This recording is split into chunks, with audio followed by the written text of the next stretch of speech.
예, 안녕하세요. 백구스입니다. 금일도 여러분들과 서울의 아파트 매매 가격 증감률을 통해서 서울의 부동산 흐름과 특징 지역에 대해서 살펴보도록 하겠고요. 그에 앞서서 이슈가 되고 있는 내용 살펴보고 진행을 해보도록 하겠습니다. 첫 번째 뉴스는 서울 아파트 경매 낙찰가율이 역대 최고치를 찍고 있다. 그리고 수도권, 자, 경기도나 인천의 빌라도 이 낙찰가율이 강세를 보이고 있는 현 상황인데요. 일반적으로 이 경매 시장 같은 경우에는 부동산 시장의 선행 지표라고 여겨지는 만큼 중요한 지표라고 할 수 있겠는데요. 최근 집을 사야 되는지 말아야 되는지, 내가 집을 한 채 이상 갖고 있는데 이 타이밍에서 집을 지금 매도를 해야 되는지 말아야 되는지 고심하시는 분들이 정말 많을 겁니다.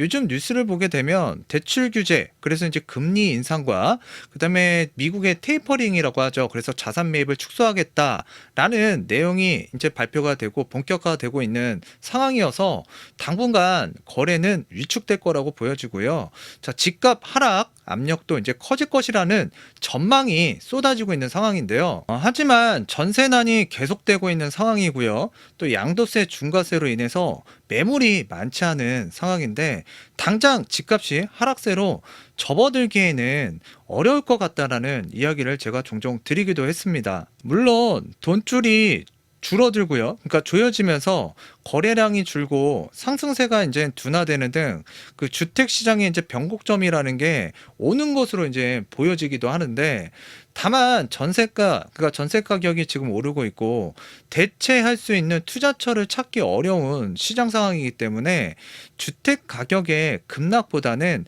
숨고르기 현상, 장세가 나타나면서 양극화, 차별화 장세가 이어진다고 생각이 드는데요. 뭐 다양한 지표라든가 또는 전문가들조차도 다양한 해석을 내놓고 있기 때문에 굉장히 혼란스러울 수밖에 없습니다.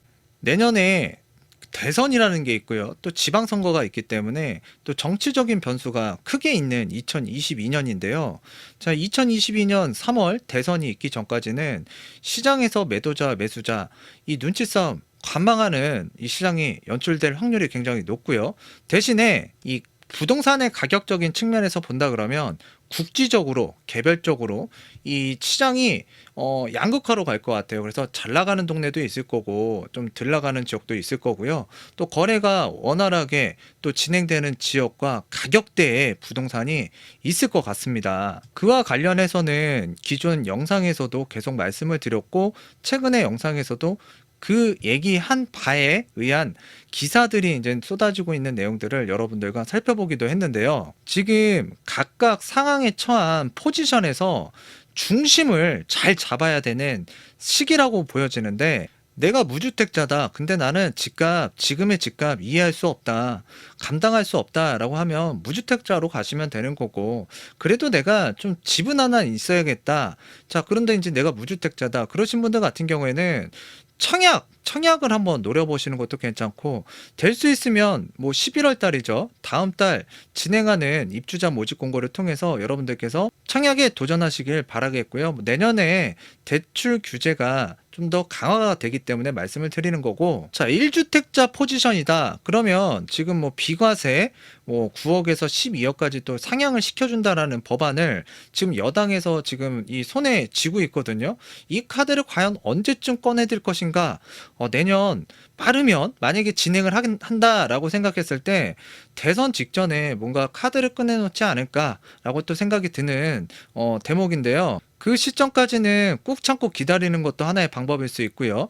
또 지금 당장 내가 이 집을 매도를 하고 다른 주택으로 이렇게 갈아탄다라는 것조차도 굉장히 만만치가 않습니다. 심지어는 내가 지금 거주하고 있는 주택 매도를 하고요. 같은 유형의 주택을 취득하려고 하더라도 돈이 더 들어가는 상황이에요. 마이너스예요. 그렇기 때문에 이 움직임 자체를 좀 신중하게 해야 되는 1주택자 포지션이라고 보여지고요. 뭐 다주택자들 같은 경우에는 일단 뭐 내가 강남에 진짜 비싼 주택 뭐 두 채, 세 채 있다. 그러면 내년 6월 이전에 뭔가 세금이라는 측면에서 좀 고심을 하고, 자, 시장에 이제 뭔가 처분을 하기 위한 전략도 좀 필요할 텐데, 내가 다주택자인데 그렇게 종부세에 크게 영향을 받지 않는다라고 생각하시는 분들 같은 경우에는 일단 정치적인 변수, 이걸 배제하고 본다 그러면 뭐 전세가율이라든가 공급이 부족한 측면에서 본다 그러면 당연히 홀딩이고요. 자, 시기적절하게 본인의 상황에 맞게끔 매도 타이밍을 잡으시면 될 것 같고, 그리고 대선 후보, 자, 여당이든 야당이든 이제 정해졌죠. 그 사람들이 지금 만들어 놓은 공약들이 있습니다. 그 공약대로 갔을 때 양도세 부분이 어떻게 변화가 일어날지에 대해서도 우리가 한 번쯤은 생각을 해봐야 될 부분이거든요. 그래서 다주택자분들 같은 경우에는 여당의 후보, 야당의 후보, 이 정치 공약 부분을 잘 보시고, 그 다음에 여러분들께서 그 누가 되느냐에 따라서 움직임, 포지션을 좀 빠르게 가져가야 되는 2022년 상반기라고 보여집니다.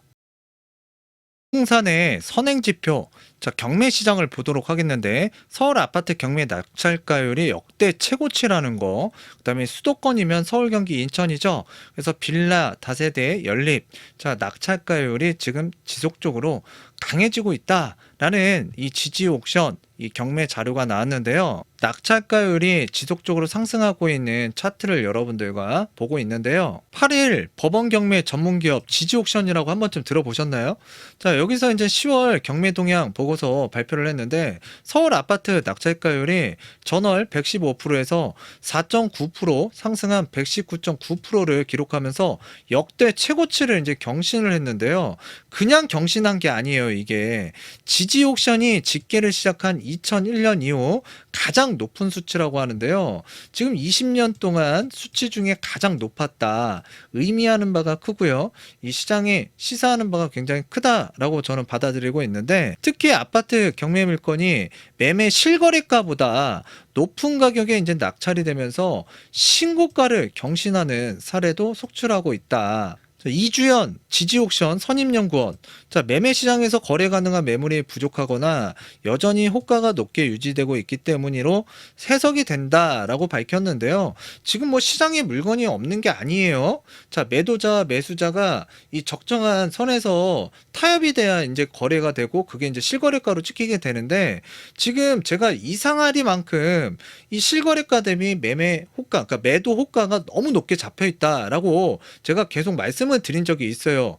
자, 그런데 지금 이 지지 옥션의 내용을 좀 살펴보니까, 자, 지금 신고가가 지금 어느 정도 나타나게 되면 지금 그 이상 가격을 받으려고 하는 매도 호가가 굉장히 높여서 나오는데요.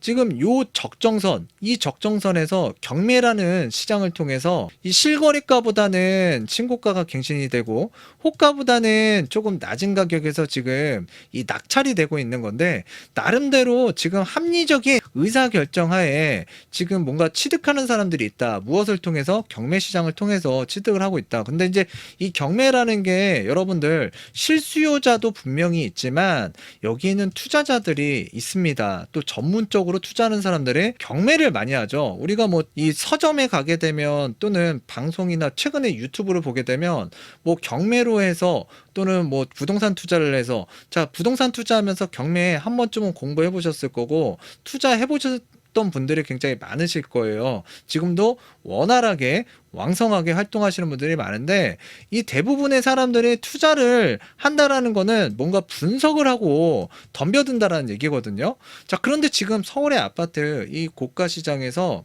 좀 이상한 흐름이 일어나고 있어요. 저가 시장과는 좀 다르게 이 지금 경매 낙찰가율을 또 살펴보게 되면 이 9억 원 이상의 아파트 쪽으로 좀 사람들이 많이 몰리고 있더라는 얘기예요.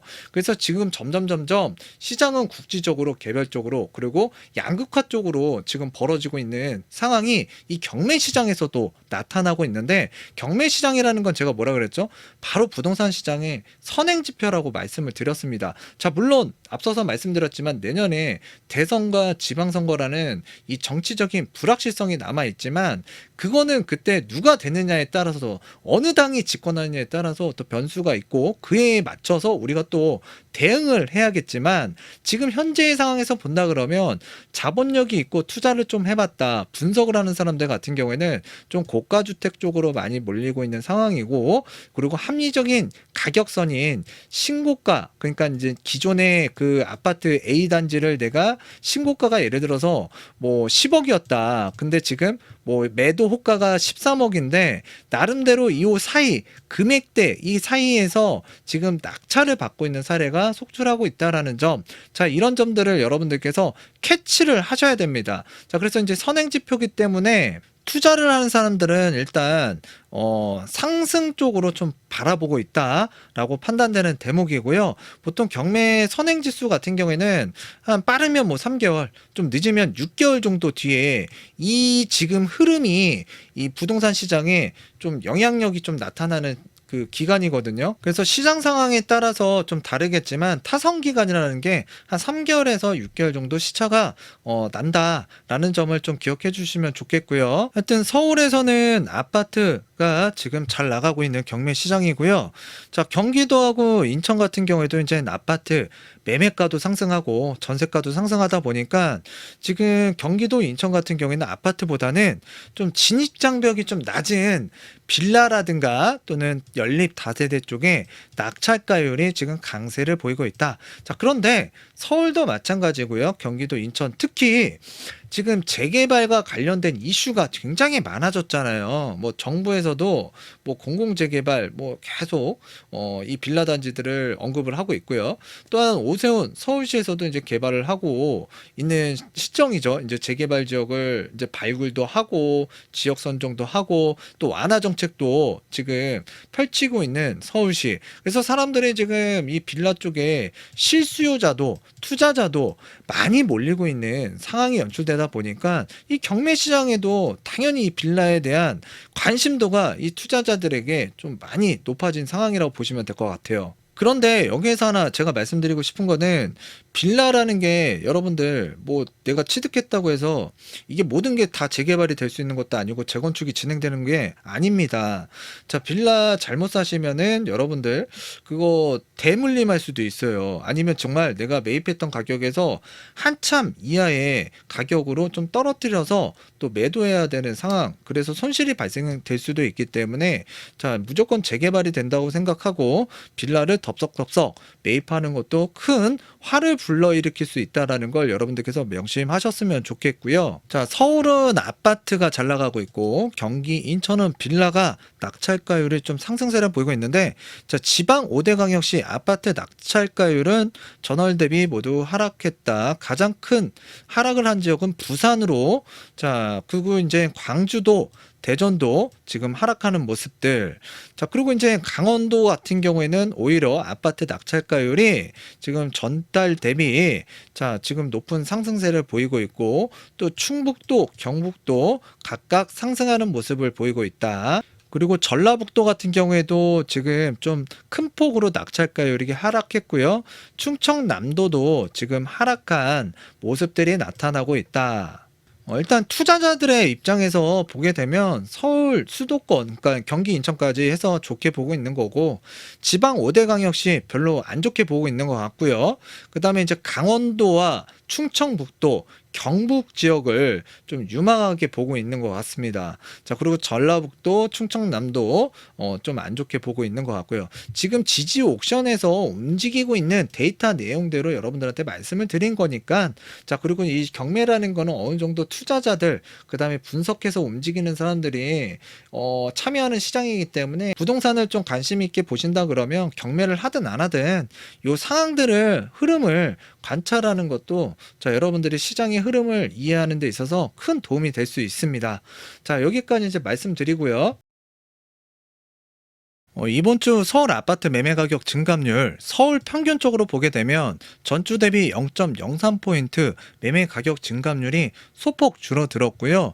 뭐 가격이 지금 지표가 하락하고 있다라는 게 아니라 상승률이 좀 낮아졌다는 얘기예요. 자, 이번 주 특징 지역 우선 말씀을 드리면 강서구가 강한 모습이고요. 그 다음에 이제 종로구도 흐름이 나쁘지가 않은데요. 지금 종로구뿐만 아니라 지금 서초구도 괜찮은 흐름 나타나고 있고 또 마포도 나쁘지가 않고요. 자, 용산구도 괜찮습니다. 자, 그리고 강동구라고 있죠. 강동구도 괜찮은 흐름을 이어가고 있는데요. 그리고 또 영등포도 강한 모습을 나타내고 있고요. 자, 비강남권, 그다음에 한강이 좀 아닌 지역 중에서는 일단 강서구가 강한 모습을 보이고 있지만 이 구로구가 강한 모습이고요. 그리고 지금 이 중랑구도 강한 모습을 나타내고 있습니다. 자, 그리고 저 위쪽으로 가게 되면 이제 광진구라고 있는데요. 광진구의 흐름도 나쁘지가 않은 것 같고요. 자, 이번 주 특징 지역은 이제 강서구 오랜만에 말씀드리겠는데요. 전반적으로 이제 시장 동향은 한산한 편이고요. 자, 바로 옆에 이제 김포공항에 항공 관련 신산업 단지와 물류 거점 조성, 그리고 가양동 쪽에 CJ 제일제당 공장 부지 개발과 이쪽에 이제 방화 뉴타운이 있는데 3구역, 자, 그다음에 5구역, 6구역, 그리고 이쪽에 이제 마곡 마이스 복합단지 개발 등의 호재가 있어서 매물이 잘 나오고 있지 않고 매도 호가 강세는 굉장히 강하게 유지되고 있는 강서구라고 보시면 되는데 거래는 그렇게 많지가 않습니다. 강서구도 마찬가지로. 자, 그렇지만 가격적인 부분은 꺾이지 않고 강한 모습이다. 자, 9호선, 자, 이용이 용이하고요. 9호선 같은 경우에는 뭐 여의도도 가고 강남권, 그래서 일자리를 두루두루 거치는 노선이기 때문에 굉장히 좋은 노선이죠. 자, 이런 9호선 이용하고 CJ 부지 개발로 관심이 높아지고 있는 가양동 일대 그 단지들이 강세를 보이고 있다. 이 가양동 등촌주공이나 가양주공 같은 경우, 그다음에 저 강북 쪽에 그 오래된 아파트들, 그다음에 이제 광명이라든가 또는 성남 쪽에 있는 그 주공 아파트들을 작년에 많이 추천을 드렸었죠. 괜찮다라고요. 특히 강북 상구 쪽에서 주공 아파트가 많이 올랐으니까 자, 강서구 쪽의 등촌이나 가양도, 성남이나 광명의 그 하안 주공도 한번 눈여겨볼 필요가 있다라고 말씀드렸는데 그 이후에 올해만 하더라도 몇억 원씩 올라갔더라고요. 자, 그래서 이제 부동산이라는 건 흐름을 깨어차는 것도, 자, 관찰하는 것도 중요한 부분이라고 계속 말씀을 드리고 있는데 지금 요 강서구 같은 경우에는 지금 바람이 불고 있습니다. 최근에도 제가 한 지난 몇 달 동안 중간중간 말씀을 드렸는데 자, 리모델링과 관련돼서 지금 움직이는 단지들이 지금 많은 데가 이 등촌주공이나 또는 이 가양주공을 필두로 해서 이 강서구 쪽에서 지금 바람이 불고 있다. 자, 이 임장을 다녀보시거나 뭐 이 근처에 또 거주하시는 분들, 또 이렇게 부동산에 관심이 있으신 분들은 아실 겁니다. 제가 하는 얘기들을. 자, 그래서 강서구가 이번 주에 좀 특징 좀 강했기 때문에 이쯤에서 말씀드리고 마치도록 할게요. 시장이 뭐 큰 줄기가 있다 그러면 또 지역별로 또 줄기가 이렇게 또 나눠지기도 하거든요. 그 줄기들을 좀 이해하자라는 차원에서 제가 여러분들과 매주 보는 거예요. 자, 이 종로구 같은 경우에는 뭐 3도심 중에 하나고 일자리가 서울에서 강남 다음으로 많은 지역이죠. 자, 여기 이제 종로구하고 중구가 있는데 그렇게 아파트 단지가 많지는 않습니다. 자, 이번 주에 이제 종로구가 좀 괜찮았기 때문에 말씀드리겠는데요. 종로구는 대출 규제 등으로 이제 전반적으로 이제 시장 분위기가 한산한 편이에요. 종로구도. 자, 이번 주는 그 강북 횡단선이라고 한번 들어보셨죠? 이 강북 횡단선이 진행되면 지하철을 통한 접근성이 좋아지는 이 평창동, 부자들이 많이 살고 있는 지역인데 대중교통은 굉장히 불편해요. 자, 그런데 이쪽에 이제 강북 횡단선이 앞으로 이 지나가게 되면서 저 청량리까지 갈 예정인데, 자, 이게 진행이 되게 되면 이제 역세권이 되는 거죠. 그래서 이제 평창동 쪽에 가블 아파트라든가 롯데 낙천대 아파트, 그리고 이제 내수동의 파크팰리스 등 주상 복합 단지들이 좀 강세를 보이고 있더라. 자, 이런 것들 좀 말씀드리도록 하겠고요. 왜 움직이는지를 한번 그 아파트들을 보면서 한번 살펴보세요. 일단 강북 횡단선, 그리고 대출 규제 등으로 인해서 대출이 잘 안 나오겠죠. 자, 그리고 이제 가격적인 메리트가 이 다른 같은 서울 하늘 아래서도 분명히 그런 부분이 좀 존재해야 이 내 집 마련하시는 분들도 좀 부담이 덜할 거 아니에요. 자, 그래서 그런 연유로 인해서 지금 움직임이 있는 종로구라고 보시면 되고요. 그러니까 상대적으로 좀 저평가된 거를 찾아 나서고 있다라고 보시면 될 것 같아요. 요번에는 비강남권이라든가 또는 한강 라인에서 좀 벗어난 이 구로구 한번 보도록 하겠는데요. 자, 구로구는 이제 구로 주공 아파트가 있습니다. 자, 구로동 일대 노후 단지들 전세가도 강세고요. 아파트 가격도 만만치가 않죠.